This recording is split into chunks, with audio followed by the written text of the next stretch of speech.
Hello, everybody. Welcome back to the Skillist Podcast. I am Matt Corradino, Caribbean Earth Skills. I'm Victor Camp, St. Croix, Virgin Islands. Whoop, whoop. I'm Brad Salon from Root School in Vermont. Boom, as my son would say. Boom, he says. Oh, that's great. Boomy. So, Boom. Today, boom. We are going to talk about something that I'm actually really bad at teaching, because it's something that I've like kind of naturally been able to do pretty easily, like my whole life. Just one of those things, you know, everybody's got those things that they kind of just do naturally. Go ahead, laugh at me if you want. I'm just naturally incredible at this. What? I don't really know much about it per se, because I just do it perfectly by myself with no... Yeah. What do you want from me, Brad? What do you want from me? How do you teach something to people that you just kind of like do without thinking? Honestly, of? it's what I credit for me. If I have any skill at teaching, it's because I'm not naturally good at shit, so I have to like suffer my way through learning it by making all the mistakes, and then when my students are screwing it up, I can be like, oh, I made that mistake. Well, me too, but that's why I don't teach this one so good, because I can naturally do it, which is navigation, finding your way on the landscape, or as Brad likes to say, nav, because, you know, that's how he is. But did you replace your scarf with something? What is that you're wearing? Oh, it's just a hoodie with the hood thrown back. Look at that. It is slowly but slowly getting warmer in the frozen, frigid north right there. Oh, that's nice. That's our last great. snow pile melted. So, yeah. The last one is officially mud season, or mud season's officially half over already? How's that go? We didn't really get much of a mud season. There was like a couple days where it was bad, and other than that, it was pretty chill. Dang. Yeah. Lucky duck. No mud season to speak of. That's freaking awesome. I guess, unless that means you didn't have enough snow to have fun. Yeah, it's daffodil season now. Oh, that's always nice. How many come up? Oh, they like all over the place, or is it just in select areas? It's covered. I miss daffodils. But I got other flowers that I can look at. You're covered in orchids and flowers all over the place, bro.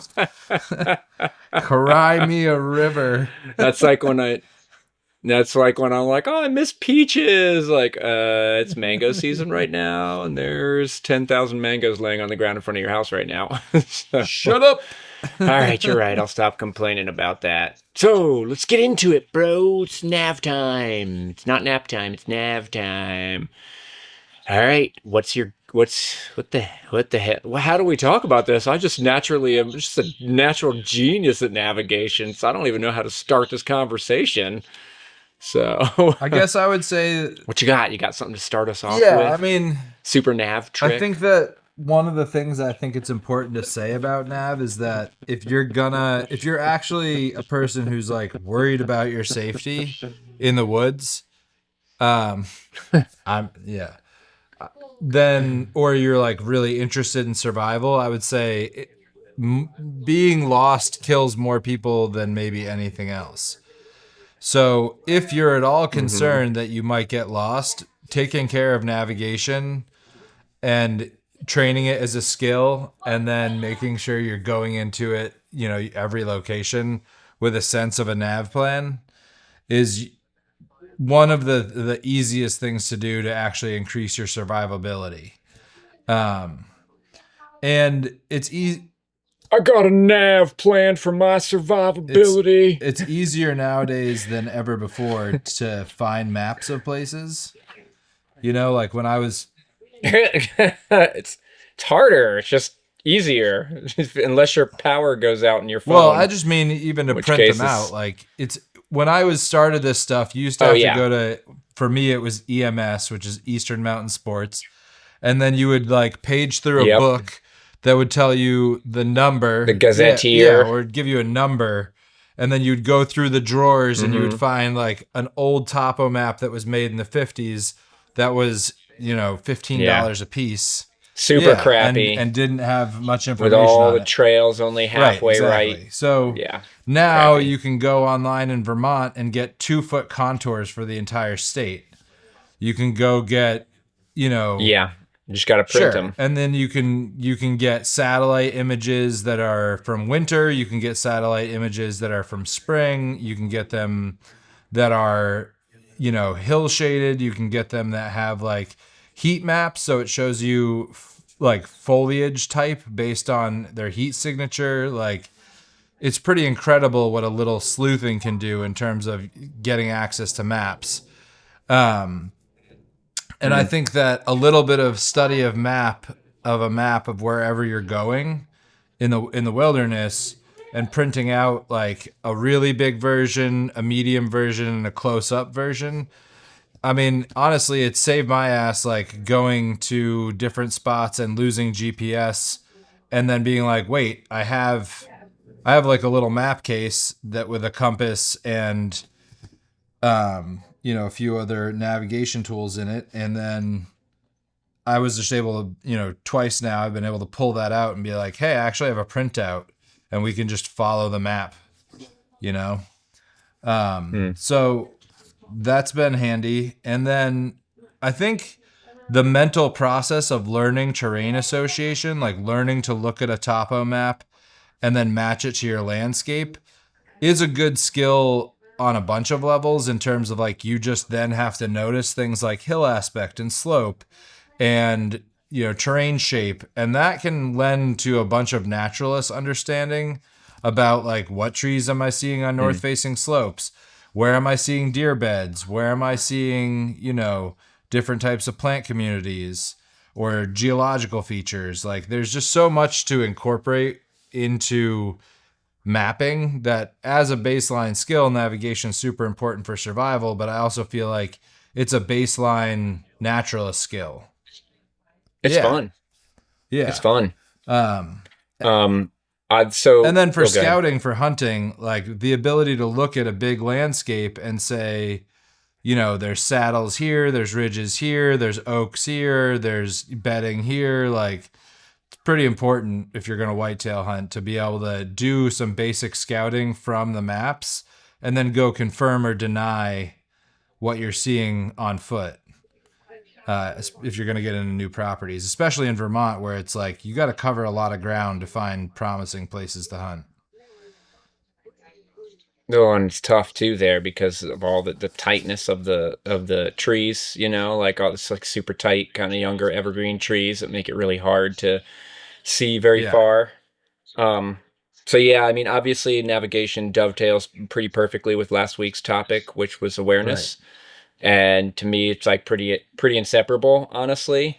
Something that you brought up, about the maps, when you talk about map, it's that whole like taking the map and then matching it to the terrain. I think it's something that's like under practiced a lot because it's really an entirely different part of your brain. There's the part of your brain that looks at the world in that map way, right? That understands the world like from that map perspective, meaning like a representation, representation of the landscape. And then there's the part of your brain that understands terrain, actually being in the place and like being in that first person point of view and seeing the landscape for what it is.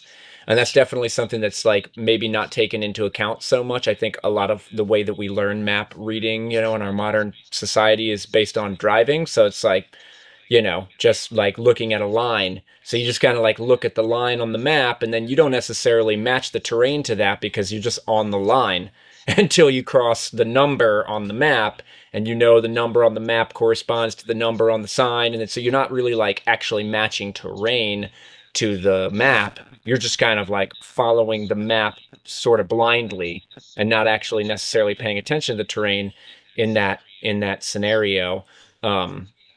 So yeah, that's definitely something that's under practice. When you talk about navigation, it's like, it's pretty freaking mind-boggling how I'm just going to make a blanket statement and say how incredibly poor people are nowadays at navigating.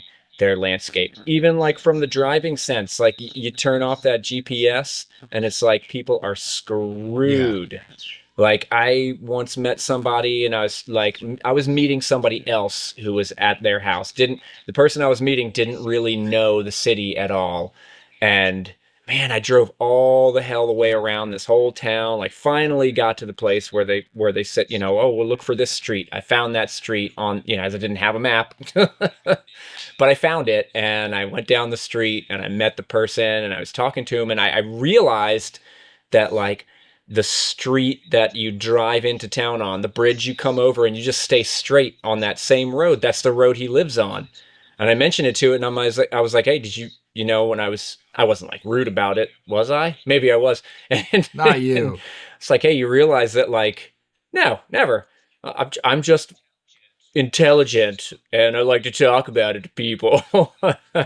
It's going bad. So I was saying to him like, hey, did you, because we were talking about like how hard it was for me to get there by the directions he was giving. And I was like, well, you realize that like the bridge, you come over the bridge and you come into town on that street. If you just stay on that street, that's this street. And he's like, oh, I just turn on the GPS and go. And I was like, yeah, but it's like the bridge you take to get here. Oh, which bridge is that? I'm like, the like only bridge that's in this region of the island, city that you live on. Like, there's this bridge over here and that. He had no idea at all. He's like, I just turn on the GPS and go and I follow it. I follow the voice tells me where to go and I go there.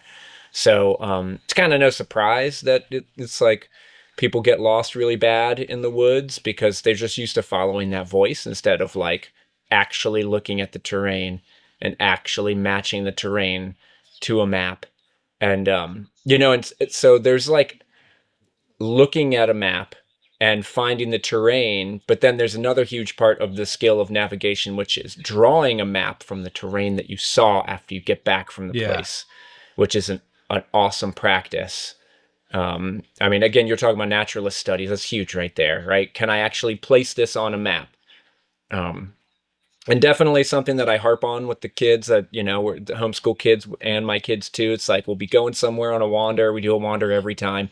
And we're wandering somewhere. And at some point, usually multiple times, like close your eyes, which I usually have to say, close your eyes like 30 times before they finally all close their eyes. But then once they all close their eyes, I just point north. I tell them to just point north or point back towards camp. And it's taken like, a number of years for some of the kids, other kids not as bad, but like just to instill in them that sense of like always know at least one card. I mean, if you know one cardinal direction, you know all four, so just always paying attention to those cardinal directions is huge, like just as a practice for awareness. And then obviously that fits right into navigation because if you know which way north is, then you can stay in one general direction all the time. So that's generally a practice that I use pretty regularly. What about you? What are your like regular practices for keeping your nav skills on point? Yeah, I mean, I think like knowing, like having north awareness where you're just always trying to check in with knowing north or knowing like just the basics of the cardinal directions. I think that like it's wild to me how many people don't have a basic sense of the useful ways of knowing which direction is north. Like I hear when we bring it up with people, we always get a bunch of stupid old wives' tales like there's moss on the north side of the tree, and it's like, bro, have you looked around honestly? Like these trees are covered in moss. And like there are some places where you can know the naturalist patterns enough to have a sense of like, okay, I lived somewhere where there was heavy wind from the west at all times, and the trees look different because of it. But in general, rules like that, I will say, I was going to say, rules like that, like it's just one. It can be helpful, but you need like 5 of those like funky little rules, moss on the north side, like this type of lichen on the south side. It's also like, what is the, do you not have the like, fucking sun? Like, like, there's no better way of telling direction. Well, if you don't have the sun, but that like on the north side, there can be more moss, right? But really it's the other things you were talking about, like knowing what plants to expect on south-facing slopes versus what plants to expect on north-facing slopes would be a far better little like hack than mosses on the north side, because what if the area is shady? Yeah, then you're going to get moss like on all I'm sides. uninterested with or how to apply that rule with something like navigation that could really like bone you pretty hard if you get it wrong. I don't want to hack, and especially like the sun does the same thing every day. I mean, you know, a little bit different each day, but you get what I mean. Like it rises in the east, it's in the south at noon, and it's setting in the west. And if it's nighttime, you should be able to ID the North Star. And if it's cloudy, you should just wait. Like the moon's gonna rise. Yeah, just in wait. The east. How many days is it gonna be? Brad told me to wait here until the sun and the sun, rose. like even if it's really overcast, you can tell where the sun is. You should be able to tell. Like that's when it's rising and when it's setting for sure. And even during the middle of the day, like if you take a reflective thing and point it at the sky and then move around and you're in an open area, then it will be brightest where it's facing the sun. Like it's an old photographer's trick that even on an overcast day, you should be able to tell where the light is coming through. And then we were in Costa Rica and this group came through, and the guy who was the leader of the group was talking about northern hemisphere versus southern hemisphere. And he was saying that the sun rose in the west in the southern hemisphere. And we were like, that's true on the planet of Venus. I was like, pero. Venus spins backwards. I was like, Carmen's like, just let it be. Just let it be. Yeah, it's true on the planet Venus. That's it. Yeah, so Brad said the next time I'm on Venus that it sets in the west. And I was just set on fire at 800 degrees and had horrible temperature or horrible air pressure crush me to the ground, and it rained sulfuric acid on me. Did Brad just say the sun raises?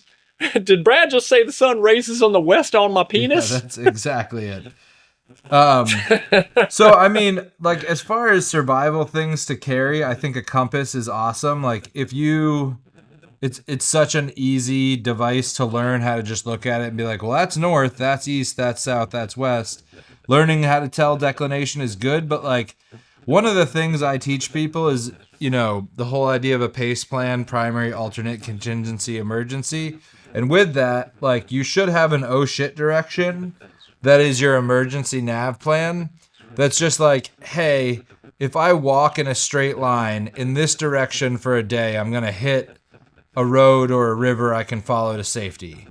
And that oh shit direction should just be like one of the 8, you know, either a cardinal direction or one of the in-between directions. And then if you have a compass going in that direction, like your declination doesn't matter.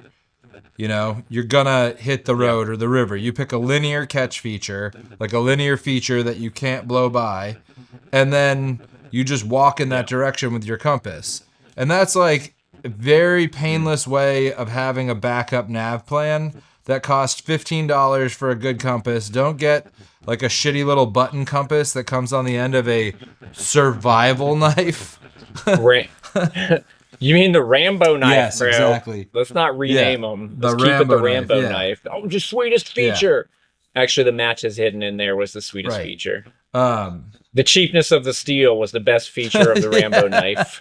The fact that it bent immediately when you struck it on something. Look! Mine bends. Yeah. Cool, Johnny. Cool. So yeah, those button compasses are useless. We once bought like a package of 100 of them because we were going to give them away to kids, and we lined them all up on a bench, and they were all like just pointing different directions. Pointing every single direction. Like, God, throw that shit away. So go spend like your $12 on a, you know, a basic hiking compass, and like keep it in your fucking pack.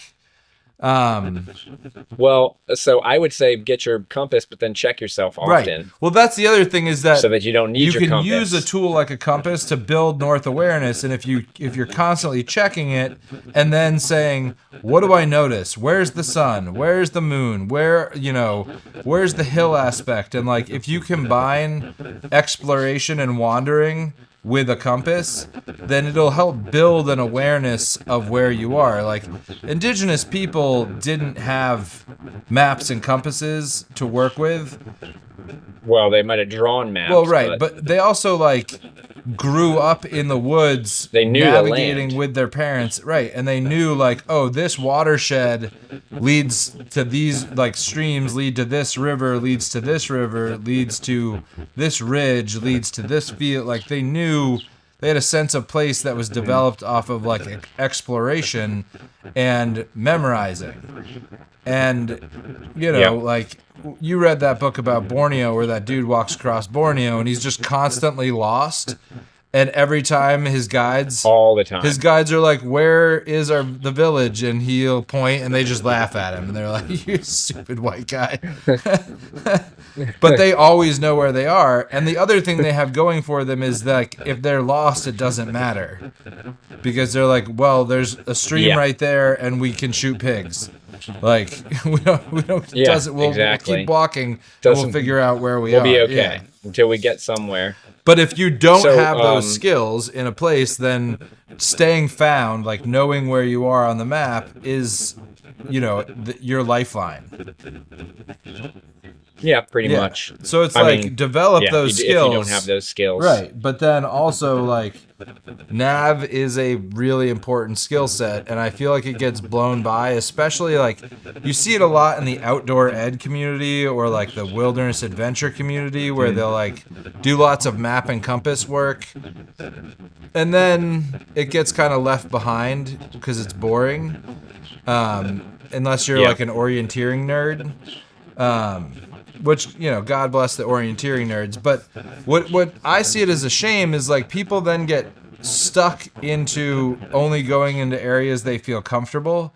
And to me, the best thing to do with map and compass work, or really map work, is, like, have your compass as a backup, but learn to navigate based on terrain features. Like, that's my biggest recommendation for people, is that if you can learn, you know, what we call handrails and catch features, or not we, but that's what it's called, is handrails and catch features, which is learn to follow linear land features on one side of you. That's a handrail. Like, I'm going to handrail this river until I hit a linear catch feature, which is like this ridge or this logging road or something that you can't blow by.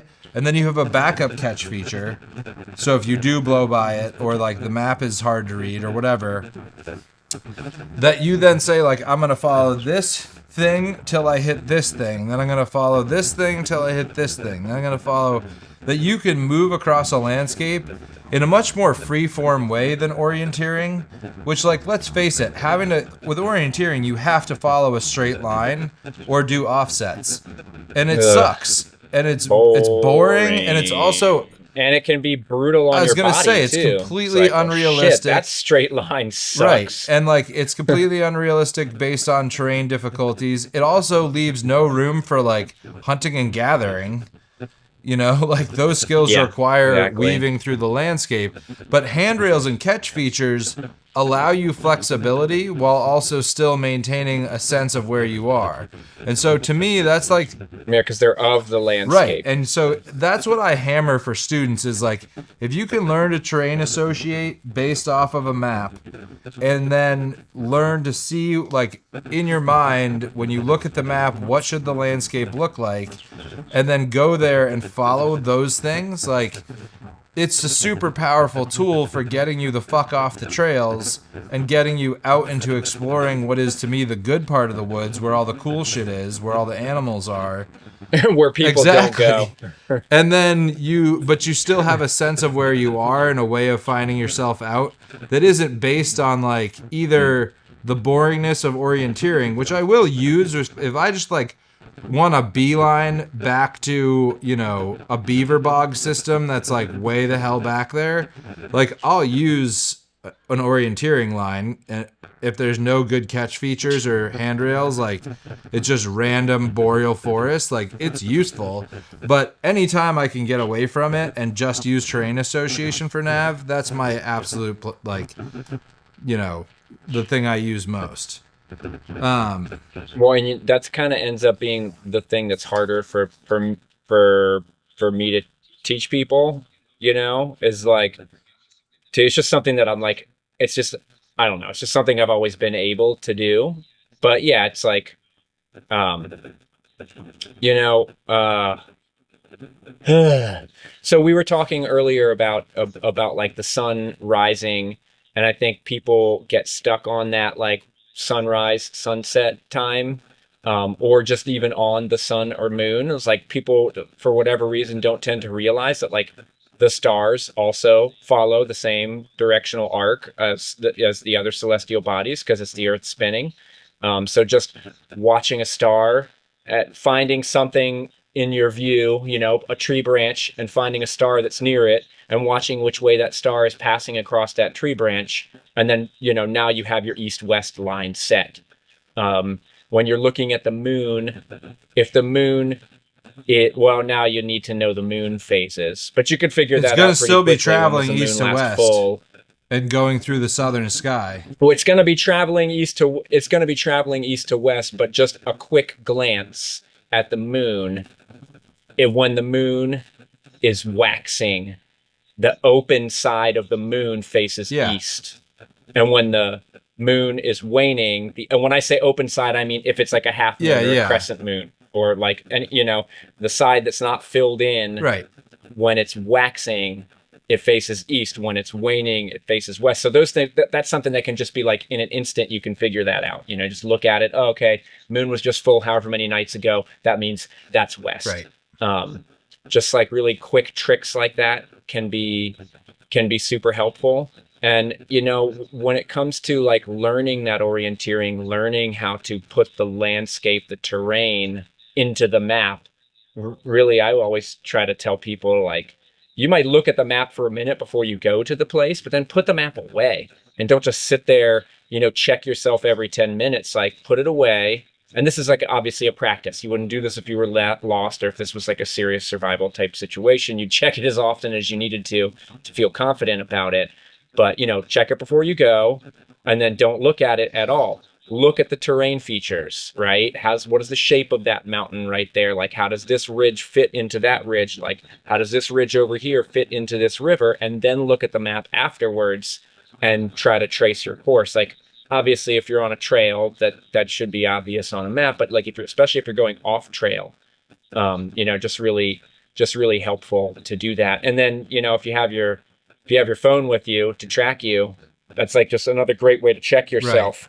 Right. And then I'll do that. Like, we'll do a wander, and we'll do these like crazy wanders because we're trying to get to something cool, a specific tree or a specific flower, whatever it is, or, I'm trying to bring them past some areas that I want them to learn about, the kids. And so we'll go on these wanders, and then afterwards we draw the map. So I'm like, okay, everybody, we're going to draw a map, and everybody draws their map out with whatever. Usually kids use the road as their like, main, like orienting their map. They use the road. And then after they get their map drawn, I want you to draw as exactly as you possibly can our course that we took. And it's, sometimes pretty amazing, especially when they're done, like completely finished. Then bust out the phone, and I use the Onyx hunting app a lot, and so I'll always, when I bring that, I'll track myself and then check it afterwards. And it's just a cool way for kids to learn putting the terrain into the map, instead of just relying on the map to draw it all out themselves, but to really try to like exactly follow the way that you went, instead of just thinking about it like, oh, well, first we were near this ridge and then we kind of went over there. And so we're trying to get them to like every little twist and turn, show that on their map. And then we have the phone to double check ourselves with. But it's definitely something that, like, I harp on people not to constantly be looking at the phone to orient, because then you stop relying on your own ability to do it. And you were mentioning, like people who lived a tribal life, people living closer to the land, how they could navigate like essentially by memory. And we don't practice that memory enough. We really don't. We tend to like take a picture of it and look it up afterwards or what have you. And, there's like some studies that have been done about when people take a picture or a video of something, they actually have a poorer memory recall of that actual event. It's like your brain just turns off. But we don't do it consciously. We're not consciously telling ourselves, oh, I'm not going to remember this as well, this sunset, because bloop, I just took a picture of it. But it happens naturally. There's like something in our brain is like relaxing because we know we have it like, digitally archived. And so just not relying on the phone all the time, like not relying on that technology. And this is something that is really hard for people to actually do. And I didn't do it at all until I had a girlfriend who suggested that we do this while driving. And it was like we had time. We weren't like in a rush to get somewhere, right? We're in some town we don't really know. And she's like, don't look at the map. And I'm like, what the fuck are you talking about? Like, we're trying to get there. And she's like, no, let's just try to do it without the map. And we're getting lost, and I'm getting pissed. And she's like, it's really good to just get lost on purpose sometimes. Right. That's and, yeah. It kind of can be stressful in that moment, but like, that's a safe situation, right? You're in a car, you can stop and ask for directions. You're not going to necessarily do that in the woods because you could totally be screwed. But if you have that opportunity, like walking on foot, doesn't have to be in a car, but like you're in a place where you could ask for directions, right? Like allowing yourself to get lost and then finding your way again without using the phone. It's really huge for building that skill, right? So yeah, I think that like and not succumbing to the stress. Right. So there's a couple things there.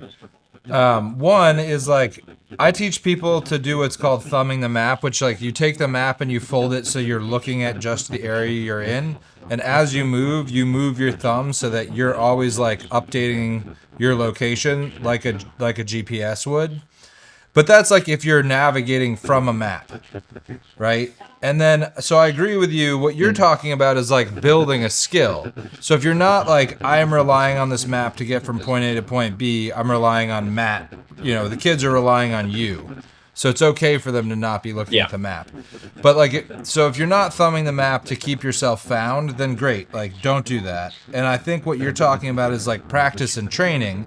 And I think exploration and practice of navigation without a map is really key because it teaches you to vary your attention and to be looking behind you and to be looking around you and to be like doing what I call like deforestation, which is like, it's very easy for people to get distracted by the trees. But if you like visually, mentally take all the trees away and just look at the contours, that can be really helpful. And then you add the trees back because those are also like can be used for navigation. But what I really like to do to recommend to people is like in the woods or like you're talking about in a car, set boundaries that are known linear catch features. Like, okay, I'm going to go into this state park. The boundaries that I don't want to go past are like this river, this road, this railroad bed, right? And like I've made a huge triangle for myself. Now I can go wander in there and it doesn't matter if I get a little lost because like I just have to wander until I hit one of those three things and then I know where I am. Right? Or like with driving, so when you could do the same thing where you're like, shit, we hit the town line. Like we need to turn around and like figure out where we are again. Or we hit like the interstate, like, okay, we need to turn around. But that kind of wandering and exploration, especially without the stress like you're talking about, is really key to just like learning your environment, is just being like, fuck it, let's just wander around. And then that's mostly when you find the cool shit in life. Like yeah, right. And that so I guess the two things that you were talking about like navigating by the map, and I guess what I'm talking about is navigating by the landscape alone, which is like I said, it's an entirely different skill set, but then being able to put it back into a map afterwards from memory. Right, from memory, there's that key feature in there is like doing those things specifically from memory, and allowing that to be your guide, because it's a huge ability that we have, and we just mostly use it for school, unfortunately, like in our modern society. That is why our brains are as big as they are. Like You know what I mean? Yeah, To right. map our So that we environment. have places to store all that information. Right. Yeah, exactly. Among other things. Right. And like utilizing that skill too, like it could be driving, it could be like, on that walk you take with your kids. Okay, well, what do we pass first? All right, then what do we pass next? Okay, so then what do we pass after that? And what do we pass after that? Just like constantly like telling the story, having a storyline, as they say. Which could be helpful for giving directions to people too. First you go and you pass this thing, and then you pass that thing, and then you pass the other thing. It's what? No, it's funny. Someone once gave me Okay. directions in Vermont, and they were like, you're going to follow the stone wall, and there's going to be a bunch of maples. Then there's a big barn, and you want to turn at the big barn. And I was like, you just described the entire fucking state. Like, stone walls, maples, and barns? That'd be like you saying, like, you're going to go down past the kapok tree or the ceiba tree, and then you're going to see a palm. And then, like, you'll see some vines. Turn at the vines. There's going to be a bunch of mangoes on the ground. Pick up a mango and eat it, and then turn right. But yeah, no, I it's think definitely... the age of direction giving is like no one knows how to give or take directions anymore.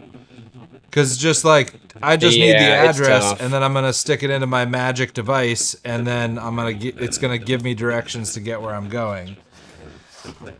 Yeah, and then when you run out of batteries, Right. I mean, of course, there's a million things you can do to mitigate your battery dying. But yeah, we have reception spots, like poor reception spots, all over the island. So like, it can definitely be a headache. It pisses me off, to be honest with you. Just like to see how it deteriorates people's ability to match the landscape to the map. I used to be so horribly dangerous when I drove. I had this rule for myself. Like, I did a lot of cross-country trips before I started teaching primitive skills.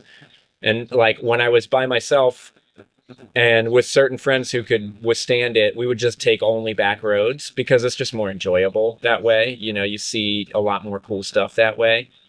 Anyway, it was bad. I'd be like, the map would be like in front of me. I'd be checking the map all the time. Just like check the map, like check the map, like driving, checking the map. Oh, it was so bad. Yeah. But I learned it really, really well to where, towards the end of that era, to where you couldn't, to this now time where you can't even get a fucking map unless you order it online. It's like, definitely was like, oh, no problem. Like, even looking at the map and seeing on the map driving, like, oh, there's this super long curve at 2 miles before my exit, and like actually recognizing that from just looking at the damn map all the fucking time. And realizing like, I'm putting the terrain to the map now without even like really trying to. Or dude. And that's why even nowadays, like, I don't have the voice on telling me your exit is coming in 2 exits. Like, I want to remember it. Goddamn. I knew every road in my town and like the surrounding 4 towns in high school just from driving around smoking weed. Like, just burn turns alone, like I knew every fucking road in the county. Just so much time wasted just driving around smoking weed. Thank you, weed smoking. You've done so much for me in life. Hiding abilities, or just like I knew all the random ass little cuts. That's what we called it. You in the cut. You're in the cut, dude, right there. There's a great little spot to just duck away over there, just in case you need to. And my awareness of wind, like my first descenting training came from. Yeah. Oh man. Those days have long passed for me. But it's funny the way that like that sense of wandering though, and just being like, whatever, we're just, out on the landscape. It doesn't matter if we get from point A to point B. Like, I love checking out a piece of land where you don't have a destination or an agenda, and the goal is just to just wander around and find cool shit, and be like, what's over here? What's over there? What's over here? What's over there? It's like, it's the best way when you have that ability. And I think the cool or thing, just the confident, or just a willingness to do right, it. and the cool, Honestly, it's not even like an ability. the cool first. thing It's about willingness. nav skills, if you have them, is that you can combine the two and be like, hey, we're going to get off the trail. We're going to know where we are. We're going to know how to get back.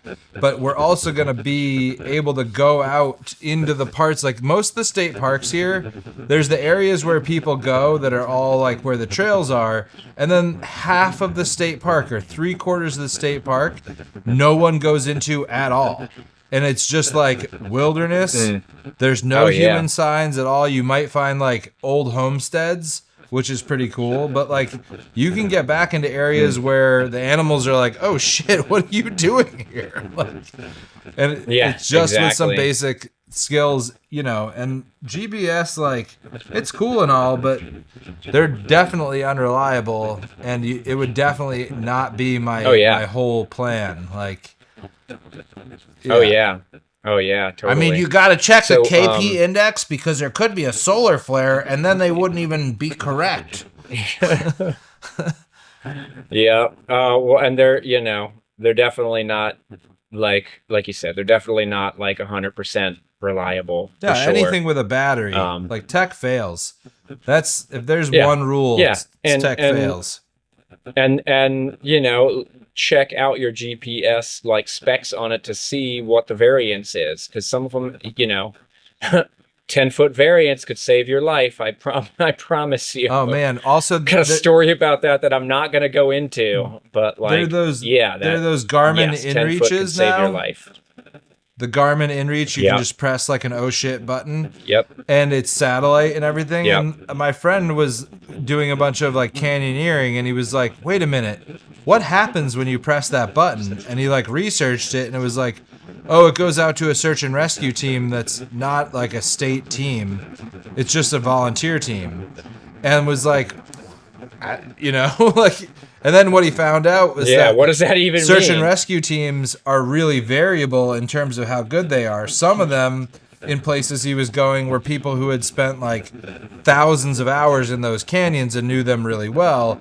And then some of them were like, oh yeah, that's Brian.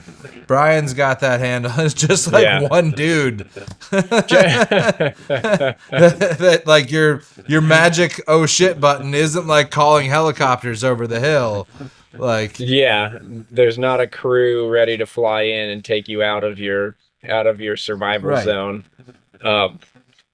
So a big thing for navigating, like, and finding your way on the landscape can be tracking. Obviously animal trails like strengthen and dissipate based on features that might not have much meaning to you as a human being. However, it like can be helpful. I mean, just as like a simple story, like I was wandering in it was a patch of woods, like it kind of like in the corner of this cemetery. And I was like just on this wander, but the time was getting close to where I had to go and meet my wife and kids. And it was like, oh man, I got to go like this huge distance if I could only get out to the road. And I just followed the tracks, and it was like, oh, the trail is getting really solid right here. I bet there's a hole in the fence.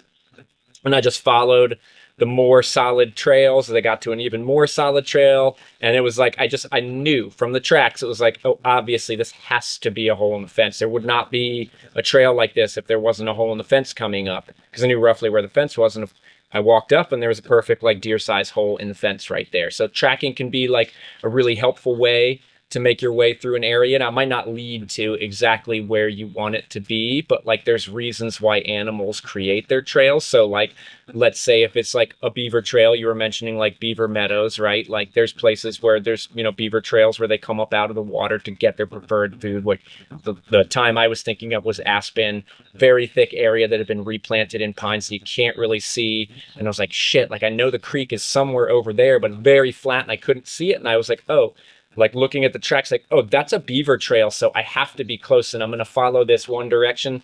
And I went, and it was like, okay, this is where they cut the trees. So I turned around, went back the other direction, and it brought me right to the creek side. And then I was able to get back and onto the trail where I knew I was. So tracking can be really helpful. And then, along the lines of like a cool, just fun thing to do for wandering is you pick a smallish park This is preferable at night so you don't feel weird when there's not people out there. And I used to just blindfold myself and wander around, and from the sound, every however many steps, I don't know, every 5 minutes, just stop and be like, oh, I must be in this corner over here because of the way the sound of the road is and the sound of the water is over there. Take off my blindfold, confirm or deny it, put the blindfold back on and wander, and just like utilizing sound to maneuver through that landscape could just be another, trick that you have up your sleeve. Yeah. It's funny with the following animals. Dude, in Hawaii, we trying to follow goat trails, and then you find yourself in the most sketchy, ridiculous shit where you're like, this is not passable by human beings. I'm on a 1,000-foot cliff over the ocean about to die. Have I been there before, my friend? Well, I'm sure I might have been there this morning, actually. Exactly. I was like, oh, let me creep up on these. Oh, shit, that's not going to work. Oh, there they go. Oh, wait, maybe if I go around. Oh, yeah, that was a good one. It's insane where goats can go. Ooh, yeah, know the animal you're following. Know the animal you're following for sure. And definitely know them pretty well, because they'd be pretty interesting there. One thing I want to mention, because I just don't want to reach out, or I don't want to forget, is the... one thing that I find is really funny is how bad people are at going straight. So, like, I've done tests during awareness classes with people or nav classes where I have everyone blindfold up in a field, and I'm just like, okay, walk straight. And you just watch everyone just veer off to one direction or another based on foot dominance. And it's hilarious, and everyone takes their blindfold off and they laugh because no one can go straight. And so, just in case people don't know how to sightline, if you do figure out, like, okay, it's around noon, there's the sun, that was got to be south. I know my oh shit direction is northeast, so I'm going to, turn, 115 degrees to this direction, and I'm going to walk. Like... then all you need to do to keep in a straight line is constantly have 3 objects lined up. And if you can sight line off of something close to you, something medium, and something far away that are all in a line, you walk from the first thing to the second thing, and then you walk from that second thing, you pick a new third thing that's in line with the first, or the second and third thing, and you constantly keep doing that. You'll keep yourself... And you look back, too. And you'll keep yourself in a straight line. And just the ability to do that and to find your cardinal directions, like, you should be able to navigate pretty well across a landscape. And I found that to be really useful. It's not useful with, like, nighttime navigation, especially if you're trying to keep low light. And that's another, honestly, like, another time where mapping that's where following the stars and the moon, like, come in really handy, just constantly looking at them, if you can. Right. This is where tree climbing kind of comes in handy, and I've had that help me, like, numerous times. Especially Pine Barrens is so flat, and, like, generally there's hills, but, like, you kind of get to know it, but you really need to be, like, on point in some places because you get lost like a champ. Yeah. Well, and I mean, for our scout classes, I'm constantly like, take your compass and your smallest light and learn how to look at your compass with almost no light, so that you can just be like, okay, I know we're here, are like, we're aiming for, to travel at, whatever, southwest, and just keep yourself angling southwest by just doing very quick compass checks. Like, that shit can be gold. And I'm just talking about specifically, like, you want to be low light, you want to be covert, and you want to be headed in the right direction. Like, that trick can be super useful. But yeah. So, go ahead. But yeah, I mean, just in general, like, that, knowing how to walk in a straight line and keep sightlining things when you're not handrailing or using catch features has been really big for me too, and I think it's one of those things people should know how to do. You were... Oh, shit. Technical difficulties, ladies and gentlemen. you were talking about, you pick you find where the sun is at, and you're like, okay, this is south. Well, I need to go like northwest, and like, a lot of people, it's like, well, how the hell do I know that I'm 115 degrees? You draw a circle on the ground and you bisect it, and you can figure it out on the ground like that. It doesn't have to just be like, okay, that's south and that's 115 degrees, whatever it is. So the other thing I was thinking about when you were mentioning it, you were talking about like at night when you don't have that ability to sightline like that. They're using like you have to know your area a little bit for this to be useful, but like one of the methods of celestial navigation that Polynesian voyages were used was like where the stars are setting. So obviously you have east and west, like, determined by where the sun and the moon rise and set. But like if you're trying to go in this specific direction, south, southeast, whatever it is, whatever degree on the compass, you can watch where specific stars are setting at night. Now it's only going to be in season. It's not going to work every season, but at least if you pay attention to that, like you could look one night, all right, I noticed that ridge that we need to get to last night, that Orion's belt set right over top of the spot in that ridge that I want to go to.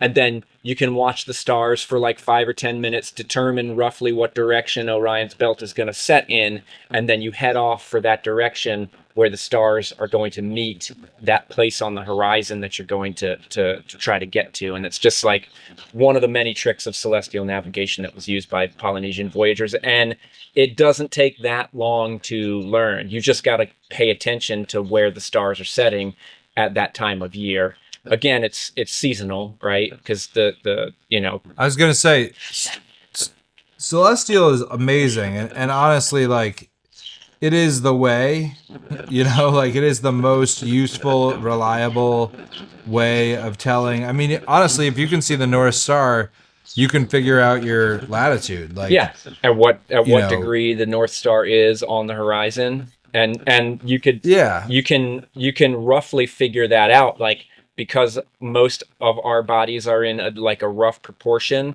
It's like your fist on the horizon, each fist. Oh, I'm gonna mess it up. I want to say it's 10 degrees, but it might be 5 degrees. Now I'm gonna have to look it up.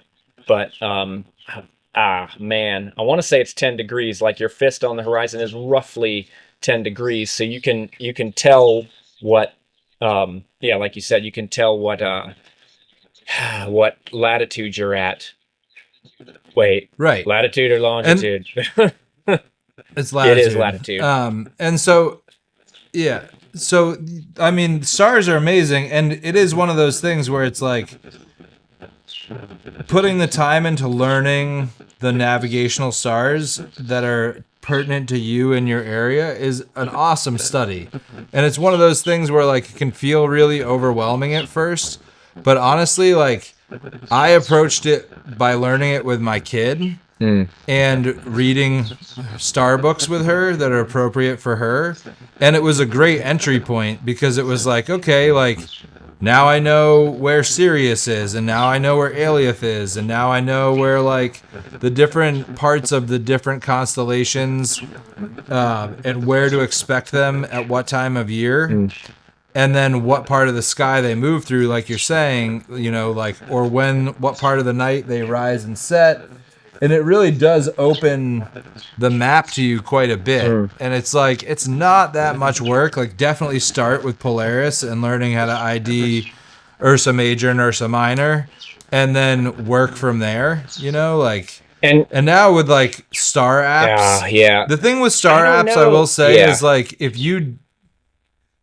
I think they're cool for like double checking, but they're so easy to just be like, oh, I got my answer, that it's so easy to forget it from them. That's what I was going to say. And really, like the overwhelmingness. Like if I'm looking at the star with the naked eye, I can pick out any combination of stars that I damn well please. And that's going to be way more powerful and like stay with me for much longer. If I'm like, oh, I like the shape of those 5 stars over there, I don't need to know the name of the constellation. I just know that, hey, that's that really cool one that I like. And oh, I noticed that it rises in this specific spot on the landscape, right? So it's like easier to make it like not as overwhelming to me when I'm not saying I don't like those night sky apps and all that, but like it's kind of a little bit too much for you to take in anyway, because it's showing you every goddamn thing up there when your brain might be ready for like, okay, Right. let me start with this triangle over here, right? And that's what I Right. love about Or if- learning that is you can take it at your own speed. Right. Or start start with a kid's book and then learn like 15 constellations from a kid's book. Double check yourself with them with the phone, and then put the fucking phone away and learn how to just recognize them. And then you can go from there. But there's 58 navigational stars, depending on the hemisphere you're in, which ones are more or less like valuable to you. But it's pretty easy to just like work your way through the most obvious ones. And they are like obviously an incredible navigational tool, or we wouldn't have ancient Hawaiians. Yeah, exactly. Like, and again, it doesn't have to be the specific one from the book. It can literally just be like, that one goes right there. For the last 5 nights, this one's been going over there. You could start literally that simple. You could pick one star that stands out to you. The tip of that triangle keeps setting in the bottom of my valley. Wow, that's cool. Look how that star fits right in the bottom of my valley before it goes out of sight, right? Like, now you can navigate to the bottom of your valley, even if you like couldn't see that well. It's like you can make it up as you go, so it will stick with you better, right? It's going to stick in your memory way better. I mean, I think it's a great thing to do with kids too, is to like look up at the night sky and be like, let's make up constellations, you know, or like even when I was younger, why are they all I remember the butt? like, I remember like the Pleiades I knew as little kite because it looks like a little kite. And I never knew that, like, or not never, but it was a long time before I learned that was the Pleiades or the Seven Sisters. That's Orion's arrow after it passes through the deer, which is Taurus. Yeah. Right. But yeah, man, Celestial's awesome. And it's like getting that recognition of the night sky and getting to spend that time learning that. Like, it's a longer term study. And I feel like that's why a lot of people shy away from it. But it's like, start that study now and make a commitment to learn like 2 constellations a month. And in a couple years, you're going to have a wealth of knowledge. Or just watch, one and watch how it changes until it's gone. And then pick one other one in the next season and watch how it moves across the sky until it's gone. And then pick another one. And, you know, it's like, it's so easy to simplify it, right? It's not about knowing to line up 20 stars. You can just start with that simple trick. All right, this constellation sets there. Let me look at my compass. That's south-southwest. Now I know that for the next month or so, that's going to take me south-southwest if I go towards that. And once you start doing it and you've done that like once with one of them, you're going to just start naturally noticing it because you've already started the brain patterning, right? You've already like put that in your mind and, you know, in your heart. Like, it's it snowballs, and you don't forget that if you do it in that way. You definitely forget it if you only rely on night sky for that, you know? Right. Yeah. So dang, is that it? Yeah, man. Are we done? I don't have too much. Yeah, I don't have too much more to say about nav other than to reiterate it's just so important. It's one of those fundamental skills that gets overlooked because it's not as sexy. But it just kills me to see how like really poor people are at understanding which way is north, south, east, and west. I got these people coming from when I used to do hikes with cruise shippers, and they were coming to do a hike, and I said, head north from the cruise ship dock. Figuring all they have to do is look at their map and see which way is. Do you know how many people don't realize that when they click on Google Maps that it's always oriented with north towards the top of the screen? So it's fucking simple. It's always oriented that way. That's how maps are oriented. So, like, anyway, these people were like, which way is north? Like, looking at the screen, which is showing the north, and they went to a police officer and they're like, he said to go north from the cruise ship dock. Which way is north? And the police officer was like, look left, look right, look left, and then pointed south. It's like, oh, God. It was like, Damn. yeah. I mean, your island too, It's like fucking tiny, your dude. island's pretty easy. Are you Yeah. kidding me? It's pretty almost easy to straight orient. lines. There's the west end, there's the north shore, and there's the south shore, and it points east to west. Is so easy. It's fucking so easy. so It's a easy. goddamn triangle. Oriented. It's pretty much oriented to the compass. Oh yeah, It's mind-blowing. It's remarkable. Yeah, and then I guess the other thing I would say is, like, if you don't have basic orienteering skills in terms of how to do declination and how to find a bearing and how to train associate with a map, those skills are so widely available, and it's like, just go get those skills. Yeah, seriously. Like, it's a one-day learning, and then you practice it a few times, and then you'll get bored and you'll know people it. always get confused. Well, right. People always get confused too with declination as to whether they should add it or subtract it. But if you have a map and you have a compass and you have anything that makes a straight line, like a road or a river or a railroad or anything like that, you should be able to sight the compass down the road and then figure out how the declination works. Yep. Like, it should be pretty simple. It is. And so just to remind people of that, like, getting those skills together is totally worth it. It is. Golly, this stupid thing. So yeah. Anything else from you? Any like last statements on Nav? No, not really. I think we beat that dead horse pretty hard right there. Yeah, to practice it. Like, practice it, just like everything else, just practice it. It's not hard to do. It seems so simple that people might not want to practice it sometimes, but just put the time in. And that's all I got to say. Are we gonna do the thing? You don't like that thing? Golly. Yeah, man. So what do you got going on? Right now? Oh man, getting ready to head towards the Pine Barrens pretty soon. And right now, hey. You still there? So to answer Brad's question, golly.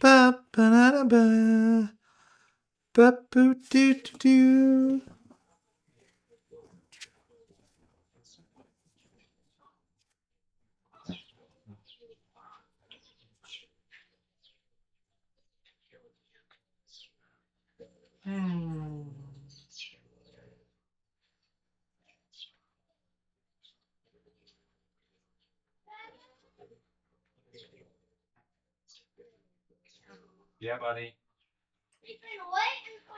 I'm almost done. I'm really close to done. You didn't have to. You could have just started eating it.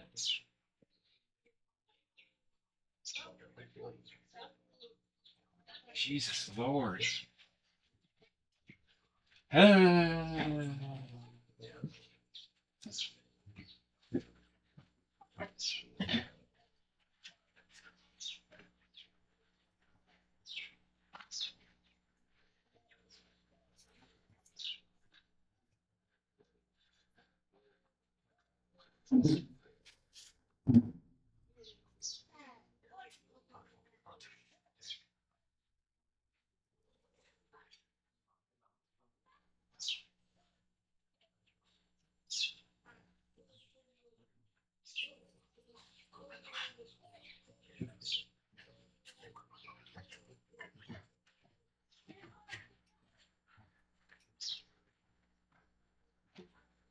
Golly.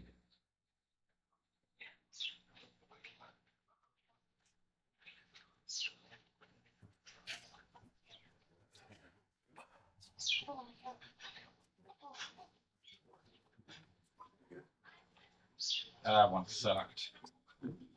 Sorry, I would have done it in the other spot, but the kids were really loud. Word. All right, finish the sucker up.